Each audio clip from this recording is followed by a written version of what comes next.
ぐるぐる回っているんだ。Здравейте всички и добре дошли в нашия канал Аниме Вселена. Днес ще ви разкажа за едно от най-очакваните анимета за годината – Узумаки. Това е ново и впечатляващо аниме, което се отличава от всички останали новоизлизащи анимета. Преди това ще ви помоля да се абонирате за канала ми, ако все още не сте го направили, и да харесате този клип, ако ви харесат подобен тип видеа. А сега готови ли сте за едно мистериозно и ужасяващо пътешествие? Да започваме! Узумаки е адаптация на прочутата хорър манга на Джунджи Ито, която разказва за малкия град Куруозо-чо, обсебен от странни спираловидни явления. Градът и неговите жители постепенно стават жертви на тези странни и ужасяващи трансформации, всичките свързани с формата на спирала, което означава и Узумаки. Мангата Узумаки е издадена за пръв път през 1998 година и бързо се превръща в култова класика. Историята е разказана в 3 тома и обхваща поредица от ужасяващи събития, които постепенно разкриват природата на спираловидната прокоба. Авторът на Узумаки, Джунджи Ито, е добре известен в сферата на хорър мангите, като той е един от най-известните творци в тази сфера. Някои от неговите известни творби включват Томие, историята за безсмъртното момиче, което предизвиква разрушение в живота на всички около себе си, и Гио, разказ за ужасяваща инвазия на морски същества. Авторът е признат за своята уникалност, като неговият стил на рисуване и способността му да създава напрежение и ужас в своите истории са ненадминати. Самият Ито споделя, че вдъхновението за Узумаки идва от неговият детски страх от спираловидните форми и идеята, че нещо толкова обикновено може да бъде източник на кошмари. Тази концепция е развита до съвършенство в Узумаки, където спиралата става символ на обсебването и безкрайността, което наистина може да те накара да те побият тръпки. Сега да се запознаем с някои от главните герои в Узумаки. Първото име, с което ще ви запозная, е Кирие Гошима. Тя е силна и решителна, но скоро се оказва, че ще бъде въвлечена в ужасите, които спиралата носи в живота на хората около нея. Кирие е озвучена от Саори Хаями, която е известна със своите роли в аниметата като Demon Slayer и други редица анимета. Тя придава на героя си дълбочина и емоционалност, което прави преживяванията на Киере още по-въздействащи и истински.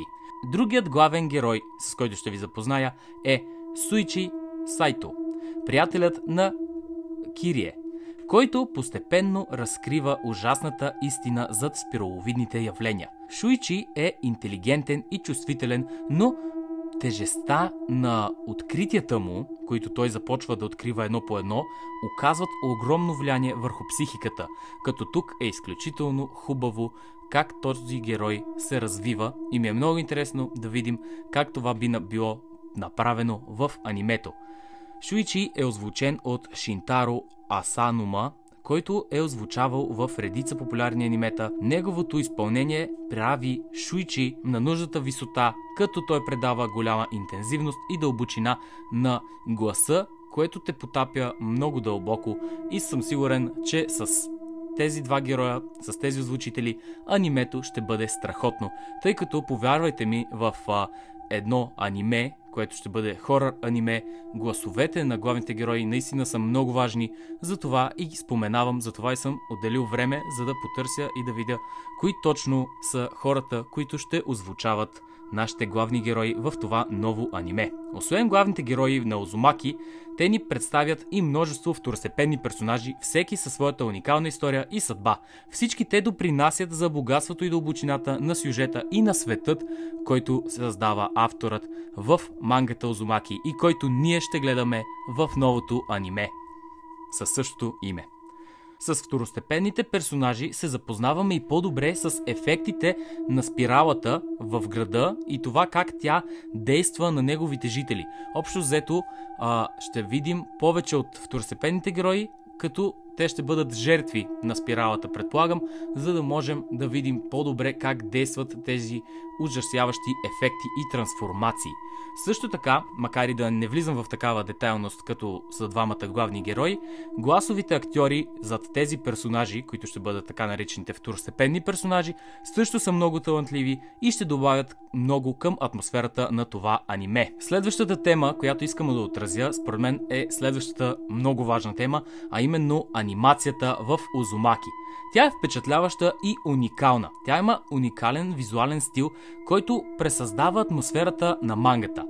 В това аниме ще видим по-скоро вариация на мангата оживена. Анимацията е малко в по-олдскул стил, като също така ще бъде и черно-бяла, предполагам, така че ще можем да видим една оживена манга, като също така според мен би било много хубаво точно това олдскул излъчване, този стил на оживена манга, тъй като говорим за хорър аниме, така че смятам, че това ще бъде едно добро решение на хората, които стоят зад аниме адаптацията на мангата Узумаки. Също така студиото зад продукцията е известно със своите висококачествени анимационни проекти, така че няма за какво да се притесняваме. След като те са решили да бъде черно-бяло и да бъде по-олдскул, това е тяхно решение и наистина може би хората, които искат да дадат шанс на това аниме, ще са хора, които искат да опитат нещо ново и различно, нов стил, хорър аниме, нова история, нещо по-различно за гледане в аниме вселената ни,